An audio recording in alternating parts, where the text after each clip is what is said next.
Bo'pti ona, yaxshi o'tiring, men ketdim. Hey bolam, shoshma. Ha? Labbi?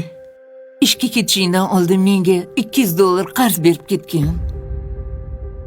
Qarz? Ha, qarz. Nima qilasiz shuncha pulni? Gapga berishim bor edi, keyin ustimga bu narsa olsammikin deb aytdim. Bo'pti. Qachon qaytarib berasiz? Qaytaraman. Pensiyamdan bo'lib qaytaraman bola. Bo'pti. Hozir olib chiqaman.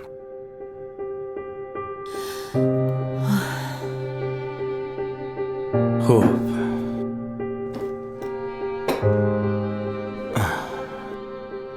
Mana. Faqat vaqtida qarzingizni uzasiz. Kelishdikmi? Albatta qaytaraman. Rahmat bola. Yana mana bu pulni ham sizga. Voy, buncha ko'p pul nimaga? Men sendan faqat $200 so'ragandim. Bu meni qarzim. Seni qarzing? Bolaligimda kasal bo'lganimda uxlamasdan chiqqansiz, esizdami? Uyqusiz o'tkazgan tunlaringizni haqqa. Bu pullar shularni bittasiga yetsa koshki edi. Voy bolam, puling o'zingga buyursin. Men mingdan ming roziman. Menga sog' salomat yursang, shuni o'zi katta baxt. Ha, onam.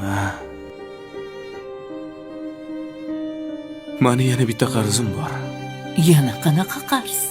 Bu qarzni hali ko'pchilik uzolgani yo'q. Bilasizmi? Menga o'xshagan farzandlar mana shu ikki og'iz gapni aytishga uyalishadi. O'zi ikki og'iz gap. Nimaga? Sizni yaxshi ko'raman degan gap. Men ham seni yaxshi ko'raman.